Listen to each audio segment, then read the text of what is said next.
มาส่งค่ะมาส่งปอยพี่น้องค่ะตั้งเสียงกันเนาะเฮียนดิกไตในออนไลน์ใน YouTube นะคะเนาะเรียนภาษาไทยใหญ่นะคะเนาะในบทที่42นะคะเอาค่ะเฮามาต้วยคณะว่าได้เรียนเกี่ยวกับรวยลองสังนะคะเนาะเอาค่ะออนตั้งเปิ้นอันเฮาได้เรียนในก็เกี่ยวกับรวยตัวเสียงแพทมันค่ะเนาะแม้กับเงาก็เป็นตัวเสียงงาแพทนะคะเนาะอันนั้นก็ประมาณแตกในดิกไทยนี่ก็เป็นตัวเสียงไม่หันอากาศงองูค่ะเนาะก็เป็นตัวงองูสะกดออกเสียงว่าอังในคณะก็เป็นตัวเสียงอังเสียงหน้าแพทย์ในคณะดอกลายการที่เฮาเตผสมเตป้องในก็เช่นว่าง่าแพทย์อังในคณะอันนี้ก็ง่ายๆค่ะเนาะง่าแพทย์อังในค่ะเอาค่ะก็ยกตัวอย่างมาในก็เป็นตัวเสียงง่าแพทย์หลังในคณะก่อนหลังก็มีที่ป้องว่าหลังในคณะยก็ง่าแพทย์อ่านว่าสังเฮ็ดในคณะเอาค่ะเฮามาตัวยกันเนาะใส่ป้าตัวเสียงวรรณยุกต์มันจอมค่ะเนาะอันนี้เป็นตัวเสียงเป่านะคะเนาะเสียงเป่าก็ง่าแพทย์อ่านว่าสังนะคะเนาะง่าแพทย์อ่านว่าสังนะคะ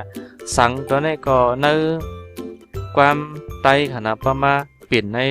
ลึกไทยความไทยในก็ตีปองว่าอะไรนะคะเนาะสังตัวนี้ปองว่าอะไรกันเนาะอันนั้นก็อีสังในก็อะไรค่ะอันนั้นก็สังในข้อเดียวเพิ่นก็ฮู้อยู่ค่ะเนาะยกตัวอย่างว่าสูจื้อสังในก็ปองว่าคุณชื่ออะไรนะครับเนาะเอาค่ะหัวข้อที่2ก็เป็นตัวเสียง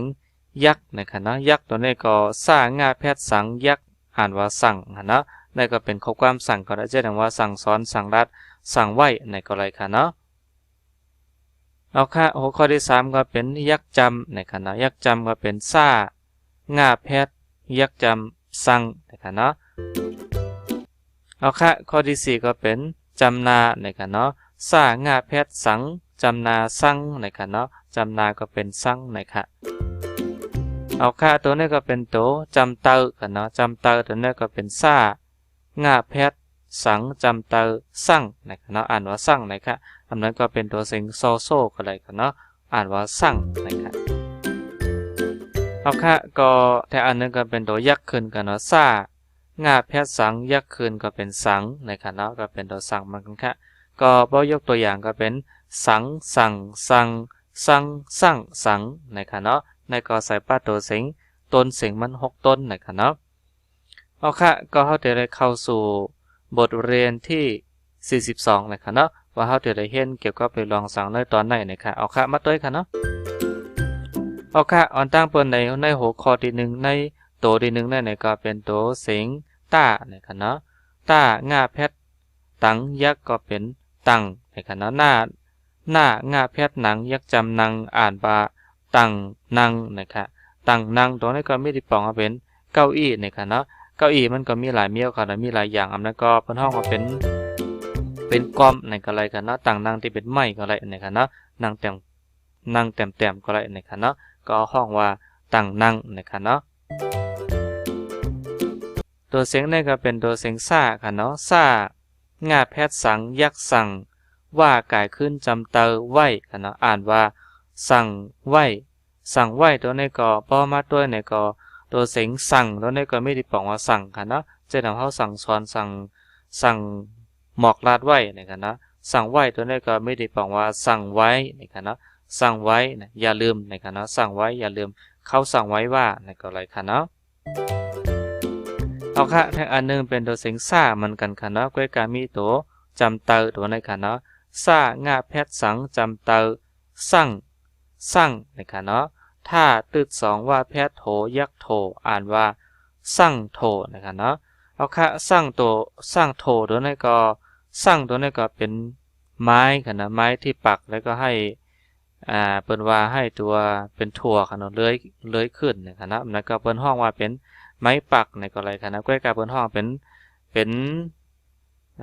ค้างนะครับเนาะค้างไม้เลื้อยนะครับเนาะค้างไม้เลื้อยนะครับเนาะไม้เลื้อยที่ขึ้นนะครับเนาะนะครับก็เปิ้นเป็นไม้ค่ะนะเอาปักไว้ค่ะนะแล้วก็ขึ้นให้โถมันขึ้นให้ในคณะเปิ้นฮ้องว่าเป็นสร้างโถนะคะเนาะมีป่ะตัวอย่างมันก็เตป้องใจรายงานอยู่ค่ะเนาะเอาค่ะมาตัวที่4นี่ก็เป็นตัวเสียงหน้าค่ะเนาะมาแพทย์หนำจำเตอง่าแพทย์หนังค่ะเนาะอ่านว่า น้ำหนังนะคะเนาะน้ำตัวนี้ก็ปองว่าน้ำเหมือนกันค่ะเนาะหนังตัวนี้ก็ปองว่าหนังก็กามันเป็นแผ่นน้ำหนังแทงเมียวหนึ่งค่ะนะเมียวเปิ้นเอาเนอร์โวมาเฮ็ดค่ะเนาะเอาเนอร์โวเป็นน้ำเสร็จแล้วมาเฮ็ดเป็นน้ำหนังในค่ะเนาะนะคะที่เปิ้นทอดกินที่เปิ้นย่างกินค่ะนะมันก็ได้เป็นมาจากเนอร์โวค่ะเนาะเอาค่ะข้อที่5ก็เป็นมาแพทย์ยักษ์ค่ะเนาะผ้าง่าแพทย์ผังจำเตอพังค่ะเนาะพังค่ะตัวนี้ก็ปองว่าไม่ค่ะเนาะพังตัวนี้ก็มีตีหลายป่องหลายเมี่ยวค่ะแสดงว่าไม่เปื่อยไม่ผุไม่พังนะคะเนาะแสดงว่าไม้ค่ะนะมันทนค่ะมันไม่ผุมันไม่พังนะคะเนาะเปิ้นฮ้องว่าพังตัวนี้ปองว่ามันผุมันเปื่อยมันพังนะคะเนาะมาเคียจำนามานะคะเนาะมาเคียจำนามาหน้าง่าแพทย์หนังยักจำนังค่ะเนาะหน้าตึดต่างว่าแพทย์เหนือต้าง่าแพทย์ตังยักตังใส่ล่ายักจำแลนะคะเนาะก็เพราะอ่านในก็มานังเหนือตังแลนะคะเนาะมานังตัวในปังว่ามานั่งกันเนาะเหนือตัวในปังว่าบนกันเนาะตังตัวในปังว่าเก้าอี้กันเนาะแลตัวในปังว่ามานั่งเหนือตังแลนะคะเนาะแสดงว่ามานั่งบนเก้าอี้สินะคะเนาะเอาค่ะเนี่ยอันนึงก็เป็นก้าง่าแพทย์กังยักจำกังผ้าเคียผายักจำพาก้าง่าแพทย์กังยักจำกังว่าไก่ขึ้นจำเตอไหวกันเนาะตาเคียจำเตอตาอันนี้ก็อ่านว่ากังพากังไหวตานะครับเนาะเอาค่ะตัวนี้ค่ะเนาะกังพาตัวนี้บอกว่าเฮาปิดนะครับนะปิดผ้าก่อนเลยค่ะเนาะพาตัวนี้บอกว่าเป็นผ้าเหมือนกันค่ะเนาะกังตัวนี้บอกว่าปิดอันนั้นก็ปิดบังในก็เลยค่ะเนาะกังตัวนี้บอกว่าเอามาปิดเอามาบังในก็เลยค่ะเนาะกวยกาในมันไม่ได้บอกว่ากังพาตัวนี้บอกว่าปิดผ้ากังค่ะเนาะพากังค่ะเนาะกังตัวนี้บอกว่าเฮาปิดนี่ค่ะเนาะพากังตัวนี้บอกว่าเป็นผ้าม่านนี่ค่ะเนาะผ้าม่านค่ะเนาะพากังก็แสดงว่าเป็นผ้าม่านหน้าต่างผ้าม่านประตูนี่ค่ะเนาะแล้วก็พากังนี่ก็บอกว่าผ้าม่านนี่ค่ะเนาะไว้ตาตัวนี้บอกว่า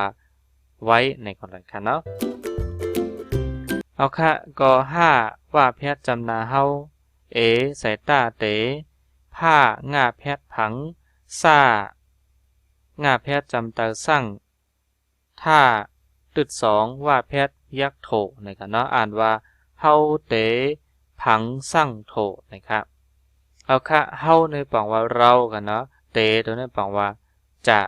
ผังก็ปังว่าเฮาผังค่ะเนาะสั่งตัวแสดงว่าเป็นค้างไม่เลื้อยค่ะเนาะแสดงว่าเป็นอันเท่าเตผังไม่อันที่ให้โถขึ้นให้มาตบมาแตงขึ้นนั่นกันนะเนาะมันถ้าเป็นเสามันในกันเนาะค้างไม่เลื้อยในกันเนาะก็สร้างโถตัวนี้ปังว่าค้างไม้ในก็ได้กันนะมันก็ไม้ที่ปักไว้สำหรับให้ถั่วเลื้อยขึ้นในก็ได้เลื้อยขึ้นในก็ได้กันนะอันไหนค่ะมีปลาตัวอย่างมันจอมค่ะเนาะเอาค่ะตัวคอตีในก็เป็นโดยเซ็งซ่าตึดสูในค่ะเนาะค่ากางกิ้งเขายักจำเขาในค่ะเนาะซ่าง่าแพทย์สังยักสั่งต่างขาดแกนอียักจำค่ะเนาะก็เป็นอีซ่าง่าแพทย์สังนะคะเนาะอ่านว่าสูเขาสังอีสังนะคะสูตัวนั้นก็ไม่ได้ปองว่าคุณในก็อะไรกันเนาะดังนั้นก็คุณในเขาก็ใจภาษาที่สุภาพอีกหนึ่งกันเนาะก็เป็นสูนะคะเนาะเขาตัวนั้นปองว่าอยากมีความต้องการนะคะเนาะอันนั้นก็อยากก็อะไรค่ะจะนำว่าสูเขาสั่งตัวนั้นปองว่าอยากจะ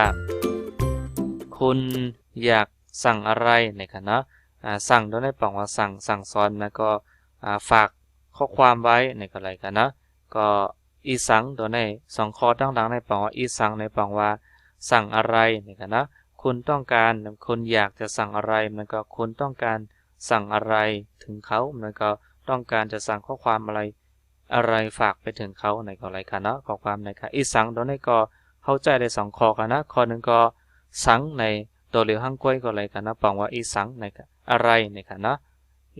สังตัวนี้ก็ปองว่าอะไรเหมือนกันค่ะก็การอีสังใน2ข้อนี้ก็ปองว่าอะไรในก็อะไรค่ะนะเฮาได้ใจทั้ง2ข้อก็อะไร ใจคอเดียวก็ไรนะคะเนาะเอาค่ะในอันนึงก็เป็นตัวเสียงจ้าค่ะเนาะจ้าตืดต่างว่าแพทย์ยักจำจือนะคะเนาะจ้าตืดต่างว่าแพทย์ยักจำจือล่าตืด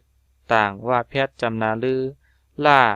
งาแพทย์หลังแอใส่ต้าจำเตอแต่นะคะเนาะอันนี้ก็แอใส่ต้าจำเตอแต่เหมือนกันค่ะเนาะก็อ่านว่าจือลือหลังแต่นะครับจือลือหลังแต่ไหนไม่ได้บอกว่าจือลือโดยในบอกว่ามีชื่อเสียงกันนะลือหลังโดยในบอกว่าดังมากกันนะมีคนขานถึงนั่นขนาดนะเจ้าหน้าว่ามีชื่อเสียงลือหลังแต่ในขณะในก็เขาใส่ไว้ว่าลือหลังโดยในบอกว่าดังมากมันก็ลือกระชอนในกันอะไรกันนะมันเพราะว่ามันจะมีข้อความเด็กไตกันเด็กไทยหมางโตมันก็มีที่ปองตายโตเหมือนกันดังกล่าวคณะก็ให้ฮู้ไว้ว่าเหมาะกันในคณะเอาค่ะในก็ในข้อที่10ในคณะเอาค่ะจำหนังเฮาได้เห็นมาในก็เป็นตอนสอนในลิกไตในตอนที่42ในคณะมาอ่านพร้อมกันแทงปอก1คณะก็อ่านว่าตั้งนังสั่งไว้สั่งโทนำหนังพังนะคะเนาะเอาค่ะแทงปอก1คณะตั้งนังสั่งไว้สั่งโทนำหนังพังเอาค่ะแทงอันนึงก็เป็นมานังเหนือตังแลกังพากังไว้ต้าเฮาเต๋พังสั่งโทสูเขาสั่งอีสังจือลือหลังแต่แทงกับ1ค่ะเนาะมานังเหนือตังแลกังพากังไว้ต้าเฮาเตสั่งเฮาเตผังค่ะนะฟังบันค่ะเฮาเตผังสั่งโทสูเขาสั่งอีสังจือลือหลังแต่นะคะเนาะเอาค่ะได้ก็ขอบใจยินชมตอนรับปล่อยพี่น้องค่ะที่ปันเอ็นปันเฮียงตอนตาสอนลิกไตใน YouTube ในคณะหนังเอลิกเขาพอดีเฮิงก็วันตาเมื่อนานในก็เข้าใจกันเนาะเอาค่ะก็กดติดตามไว้ค่ะเนาะเพราะค่ะอะไรเอาวิดีโอใหม่ๆลงในก็ปล่อยพี่น้องค่ะก็จะได้หันกำเร็วในคณะออกค่ะขอบใจยินชมเหมือสงค่ะ